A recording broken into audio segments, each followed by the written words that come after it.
Aries, hi. So this is going to be shuffling time. Reading for mid-April 2023. And I don't know how to shuffle. And I'll do the reading for you, and then I'll close it off with a oracle card. And these are general readings, so they may not resonate for all of you. If they do, there is an extended at the end of the video. You can check out the link for that in the description box below if you want. Let's see, Aries, what's going on here? What's cracking lacking for Aries? Ben, love. Oh, not so much. Okay, we'll see. We'll see. We shall see. All right, the overall energy for the reading, the Three of Cups. Love does want to come back into the picture. Possibly through a past energy. Now, whether or not you let it, I don't know. But it's here. Starting off the reading, the Queen of Cups crossed by the Six of Pentacles. Yeah, love, equal give and take, you know, those kinds of things. But in your focus, you seem to be disconnected from your heart. So I wonder who's bringing this energy of love, because it feels like it's coming from somewhere, but not necessarily from you. And I don't know if you even see it if you're disconnected here from it. So in the recent past, the Seven of Swords, kind of turning your back to something here, or at least wanting to. In your strength, the King of Swords, you're very much in a practical mode, you know, logical mode. And it happens sometimes. And through that, we kind of think we're feeling, and our heart is fine. Our heart is okay. It's there. It's beating. It's fine. It loves. Ooh. Not really. A lot of the times when we get on this path and we become very, you know, feet on the ground, everything needs to make sense and things like that, we kind of forget about this important aspect called heart, love. And I feel like that kind of came over you without necessarily even knowing that it did. In the immediate future, the Five of Cups, some things from the past are being all riled up here. Supporting this reading, the Empress. Yeah, I'm seeing somebody bringing in the energy of love, and I feel like it's this Empress, whoever they are. The energy that surrounds you, and you may not be aware of it, it's still part of the same energy.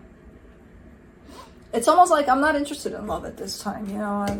I mean, it's there in the background, but it's like, whatever. I got stuff to do. I'm busy, you know. There's a little bit of that energy here. In your hopes and fears, the Seven of Cups, you're kind of looking like at potential options, potential choices, you know, almost like, because that's what happens too when you step into the energy of practicality, you know, which is not a bad thing. It's just sometimes it kind of catches you in that place of, okay, we're going to live life this way now. And again, it makes you forget all about the importance of life. And it kind of gets you on this path of worrying almost about what you're going to do tomorrow, what you're going to do next week, what you're going to do next year, you know, how you plan things out, how you go according to what makes sense again, right? I kind of get you in this place of starting to worry a little bit about options you may have in the future. So, I don't know, in the potential outcome, the Queen of Swords. That's the energy you're looking for. From the energy of the King of Swords, of practicality, logic, you're looking for another energy that resonates with you from the place of it has to make sense. Not from the place of I'm feeling this and it's feeling good, you know? So that's what you surround yourself with, this kind of energy, whatever that means, you know? Again, not a bad energy to have, especially if you're clear in the mind, okay, but sometimes you get so deep into it that you know, you forgot, you kind of fallen prey to the, what I call robotic way of being, you know, and detaching from your heart through that. But let's clarify. Well, let me clarify the Three of Cups.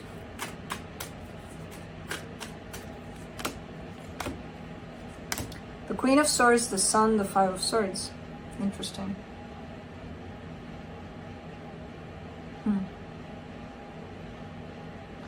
It's the man, and sometimes it's so hard to translate what I'm saying. It's like I hope it makes sense, but it's hard to put into words.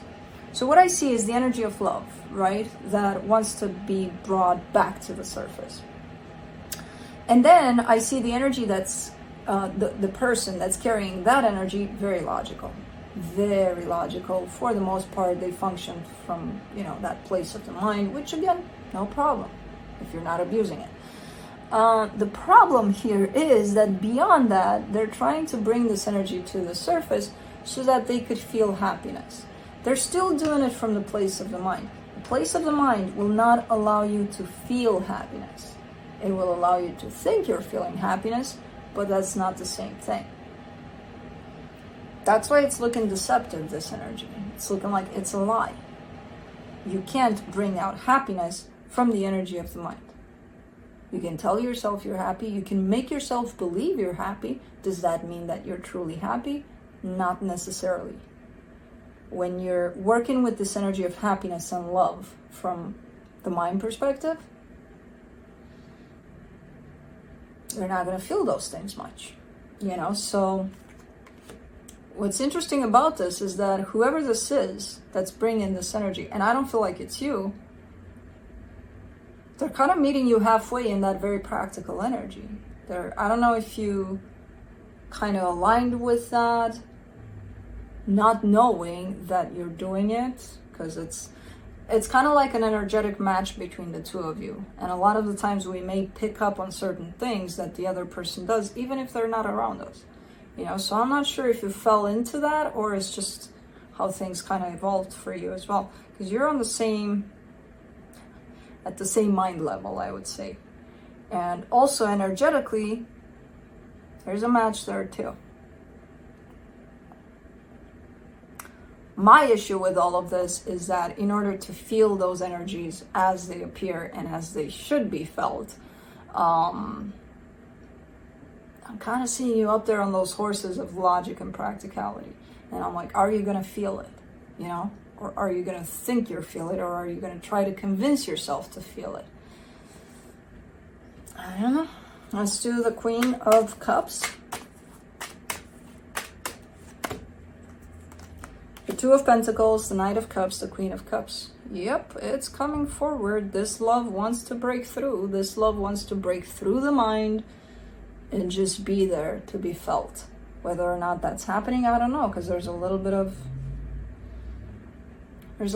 inability to do that. There's a little bit of, I hope I'm doing it right, And again, if it's coming from this Queen of Swords, it's almost like being directed. Okay, go, take a left here, take a right there, okay, you're there, good. Now let's feel it. Oh, okay, I'm feeling it, I think. Let's do the Six of Pentacles. The Hierophant, the Wheel of Fortune, the Eight of Wands. Something's coming back around here. I feel like you've dealt with this energy before, with this person before. I don't feel like this is a new energy. And something's coming back around. And whatever's coming back around is being guided by a lot of love. I hope to God that both of you are connected at least a little bit to your hearts so that you can feel these energies, because they're pretty strong.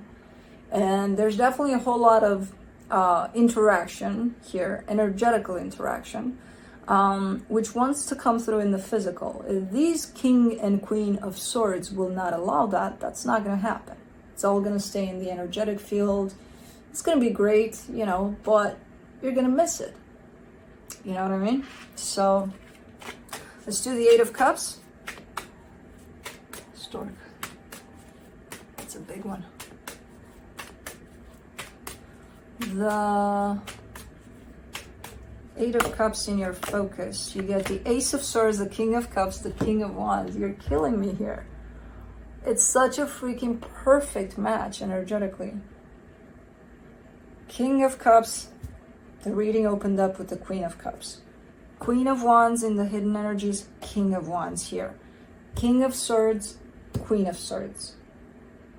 All we need is the King and Queen of Pentacles to bring out those, the Empress and the Emperor. Wow, that's big here. But it's again, it's all playing out underneath the surface there. But it's intense.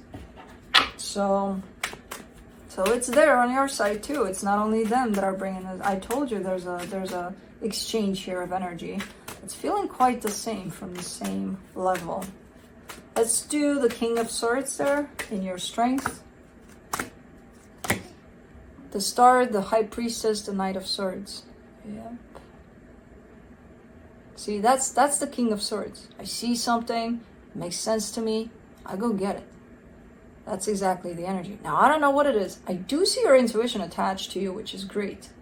That's a big indication that you're not fully closed off, you know. So you are going with what you feel, too. And with the appearance of the Queen and the King of Cups, there's definitely some heart in there. There's definitely something to this. You're pursuing something here. I don't know what it is. It could be this. Who knows? There's a lot of confidence. There's a lot of clarity in what it is that you want here. And you're like, I'm going for it. So let's do the Five of Cups in the immediate future. The Three of Wands, the Queen of Wands, the World card.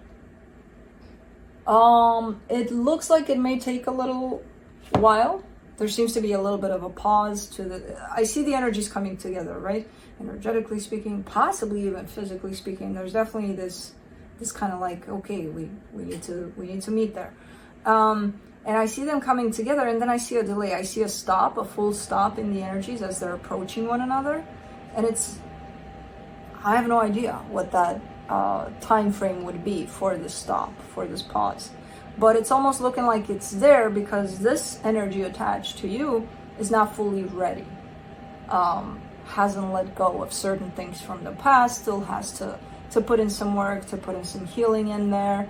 They're kind of showing up as, give me a minute, you know, give me a minute. I'll be right there, but give me a minute. I need to close the cycle off, and then I'm on my way, you know. Kind of looks like that a little bit. Let's do the Empress. In the supportive energies. Whee. Ace of Cups, Ace of Wands, Two of Swords. Yeah, definitely wanting to come through with energy of love, of passion, really wanting to break through and come meet you there halfway. As I said, there's that little break over there, and I feel like that's where they're confused about it. It's like, I feel like the energy is calling me, but for some reason I can't move. Like, what is there that's holding me back? What is there that's placing this big pause on us? And it's, as I said, I see it more on their side in terms of they got to dig a little bit and see what doesn't allow them to move, to meet you halfway, you know? Let's do the Queen of Wands in the hidden energies. The Five of Wands, the Eight of Swords, the Four of Swords. Yeah, whatever things were said, were done that created this little energy of possible conflict between the two of you at times. I feel like they're still overthinking some things in there, but there is healing over that. So that's where they're at with this. That's what the big pause is. They still have to heal certain things and let go of certain things that don't allow them to move forward in this energy. Okay. Let's do the Seven of Cups in your hopes and fears. Oopsie-doops. The Chariot, the Seven of Swords, the Devil. Interesting. Because this is where, if you lose your patience here, I haven't thrown that word your way for a while. You might lose your patience. You might be like, what's taking them so long? You know, I thought we were going to meet halfway. What the hell are they doing? And your understanding of their process, you might actually walk away from this. You know, because you're showing me a sense of, let's go. I got stuff to do. I'm busy. Come on. You know, which, that's your nemesis right there, because it's showing up with the Devil. The patience aspect, right? What's going on here? I'm busy. Yeah, like, what are you doing? You know, nothing, but I'll find something. Come on. What is this? You know? So you might lose your patience here, or you're scared that you're going to lose your patience. It's definitely coming through as a pattern. So, I mean, I know that. I don't even have to look at the cards to tell you that. And you know that, you know. But yeah, you might actually just kind of, okay, you know what, it's not here when I wanted it to be here in like 5 minutes, so, yeah, I'm done waiting. Think of it as not waiting for them, you know, not rushing them, but slowing yourself down, you know, and just being, and that's it. See if that changes anything. Let's do the Queen of Swords for the potential outcome, the Magician, the Seven of Wands, the Eight of Pentacles. Yeah, I mean, they're manifesting for things to work out. There's still a little bit of their energy in the way in terms of, you know, how sometimes we stand in our own way. But given that, again, they still have some things to heal, some things to remove out of the way, I'm not surprised to see that there. Overall, there's definitely, from both sides, an eagerness to make this work. Your eagerness might jump the fence there and be like, okay, I'm eager, yeah, but like, when? Because I'm eager for like, you know, 5 to 10 minutes, otherwise I got stuff to do, you know, so let's see what the universe has to close us off. Two of Cups, Six of Cups, Three of Pentacles. This is beautiful. The energies are coming together so nicely here, and if this were to break through in the physical, which it really wants to, but at the same time it depends on certain factors, like, for example, hint, hint, patience, and also them taking care of certain things that are in the way. This is coming through in a very beautiful way. So let's do the Hummingbird Wisdom. I swear to God, if the hummingbird pushes you towards patience, I quit. I'm not quitting. I'm not quitting. This is too fun. All right, the little things. Take time to rest upon your perch and delight in every tiny miracle. It kind of hints in that way. Rest on your perch. You know, chill, basically. Let's see where that is. The little things. Come on, little things. This is a little book, so I'm like, what the? Okay. Oh, there it is. Oops. Appreciation takes only a moment and can shift your perspective in a way that will have lasting effects on your experience of your day, your life, and all that arises. You can practice appreciation anytime and anywhere. Wise Hummingbird's guidance is to begin by making it the first thing you do when you wake up and the last thing you do before you go to sleep. Simply bring to mind a few things for which you are grateful. It can be as simple as appreciating the breath that is moving through your lungs or feeling the awe of watching the sun rise or set. Make sure to include at least one thing you appreciate about yourself each time you do this, and do your best to open your heart as the vibration of appreciation pulses within you. As you put this practice into your daily routine, watch how everything around you shifts, bringing you more peace, satisfaction, tranquility, and balance. Take it from the hummingbirds. Beauty can be found even in the littlest things. I got a nose itch. I'll be patient until I'm finishing the reading to take care of it. Well, now I got a forehead itch. No, I'm not. I lost it. All right, well, don't learn from me with the patience. That's what I have for you. Hope this helped, and I'll see you next time. Bye.